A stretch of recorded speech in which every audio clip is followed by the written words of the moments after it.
everyone, welcome to another Power Talk with Archana. Power Talk with Archana brings to you Power Health in collaboration with Fortis Healthcare. Today we are starting a series of 6 short episodes called Power Health. In these 6 days, we will take you through 6 vital aspects of your health. Fortis specialists will talk to you about cardiac care, kidney care, bone and joint care, ophthalmology, pulmonology, and lots more. Today, as we start this series, we will be talking about the lifeline, your heart. I have with me Dr. Shashidhar. Dr. Shashidhar is the Director Interventional Cardiology and Electrophysiology at Fortis Hospital, Bengaluru, India. With extensive experience in complex arrhythmia ablation with 3D mapping system, he holds the distinction of performing on the first home monitoring device called cardiac resynchronization therapy device. Let's give a very warm welcome to Dr. Shashidhar. Good afternoon, sir. How are you doing? Thank you, Archana. Thank you. I'm happy to be in your show. Thank you.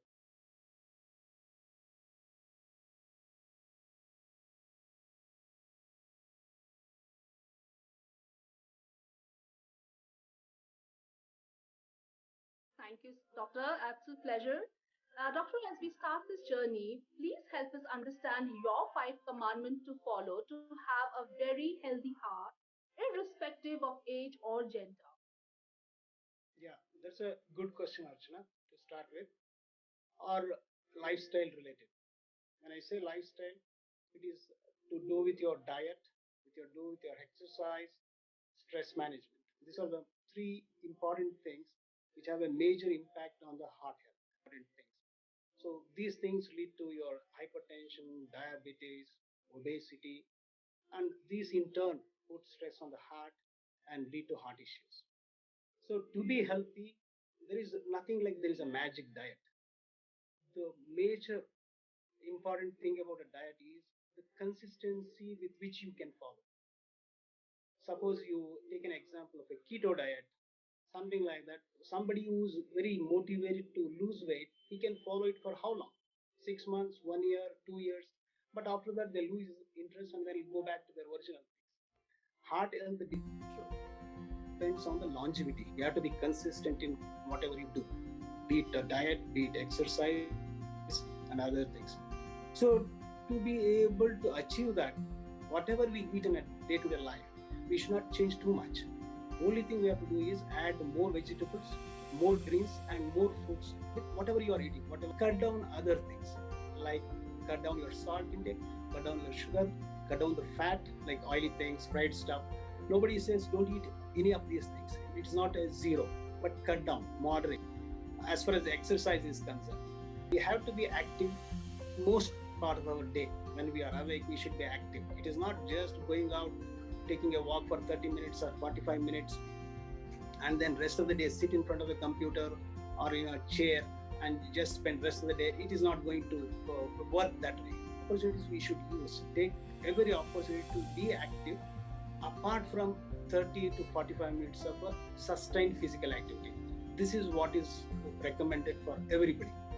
Okay, so going for extreme kind of a things, that is going to be counterproductive. Either you don't do anything or you go to the other extreme where you start preparing yourself for a marathon or too much weight training. All those things can be counterproductive. Okay, and don't try to compensate. Suppose you have not, suppose COVID time is there, you have not gone out, so I have not done exercise for last 1 month or 2 months, and try to overdo the things, compensating. People have landed up in problem because of trying to overdo things, because they thought that we have not done activity, physical activity for the last 1 month. I will try to compensate, then it is going to be counterproductive. So, and other important thing is stress management. Stress is also an important factor. So diet, physical activity, and stress management, these three things go a long way in keeping one's heart healthy. Doctor, we've realized all said and done with there are few signs body has its own mechanism to show up warning signs to people that their heart needs care. What are those Yes. warning signs that people should not avoid?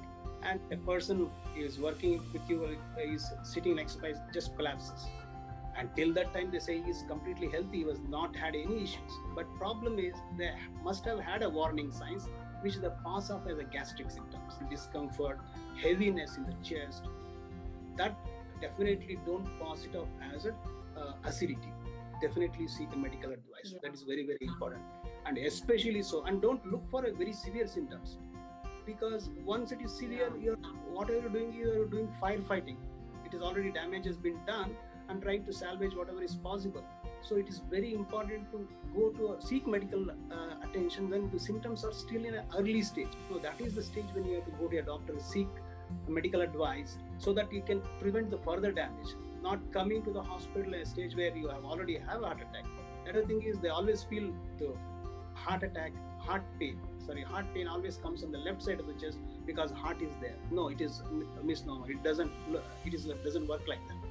Any discomfort above the level of umbilicus and below the lower jaw, if it is new and if it is persistent, when I say persistent, lasting for few minutes, at least for few minutes. Heart discomfort doesn't last for few seconds. Some people say it comes and goes like a flash. So it is unlikely to be a heart related. If any symptoms persist for a few minutes, either it could be a pain, it could be a discomfort, or it could be a bloating sensation, heaviness, any such symptoms in this region, new persist, definitely seek medical advice. This is the first important thing to note. Okay. And the other thing is, suppose you are doing all your routine things, probably you are climbing to your apartment, 2 floors are there, every day you used to climb and you don't feel any out of breath, but now after late you start feeling out of breath for the same 2 floors, then that is a warning sign that there is something wrong with you, because you are able to do that. And this happens only in the matter of weeks to months. It is not, you should not compare your fitness years back. If you are reasonably okay in the last few weeks or months, but now you are not up to that level, then there is something wrong. So you should seek medical advice. Any change in the physical status or physical fitness for a few weeks or months, that is a time when you need to really go and see a doctor. You're very right, doctor. There are few discomforts that one feels in the body, but we just take it so lightly at times. In fact, I feel there are many myths about angina pain. People really are not very aware of what can be, termed as angina pain, or maybe something which is just something regular. Would you like to throw some light on that? Angina is nothing but discomfort in the chest. That is usually behind the breastbone. That is what is called angina. Angina is not exactly pain, it is a discomfort. Most of the people say it was not pain, it was a heaviness, that's why I neglected it, is not heart related. But it is a discomfort. Discomfort could be anything. It could be like heaviness in the chest, like somebody sitting on your chest, or it could be like an iron band across your chest, like constricting sensation. Or sometimes it could be a pain also. And what happens is sometimes this pain, as I told you earlier, it can start from anything above above the umbilicus and below the jaw. And sometimes it can only be felt in the jaw, not in the chest at all. Or sometimes only in the shoulders, or in the arms, or in the fingers. So these are atypical presentations. So angina could be typical angina. Typical angina is basically occurs because the heart muscle doesn't get enough oxygen. There is a more demand for oxygen, but there is not enough supply because probably there is a blockage. That shows up as a discomfort in the retrosternum, that is behind the breastbone. This is a typical angina, and this can happen. We say radiating pain. This discomfort sometimes radiates to your shoulder, to your left arm, to the right arm, to the jaw, to the back. So all these symptoms, if a discomfort is there, which goes to your shoulder, either to the right or to the left or to the back or to the neck below the jaw, you should be careful. That could be a warning sign for an imminent heart problem, and periodic monitoring. Thank you so much, doctor. Thanks a lot for your valuable time. I'm sure all my audience will love listening to these pearls of wisdom from you. Thanks a lot for coming and inaugurating this series, Power Health, in collaboration with Fortis Healthcare. Thank you so much, doctor. It's my pleasure, Archana. It was nice talking to you. Thank you. Thank you so much. This is Dr. Shashidhar with everything you wanted to know about your cardiac care. See you tomorrow with another specialist from Fortis Healthcare. Until then, stay tuned for more.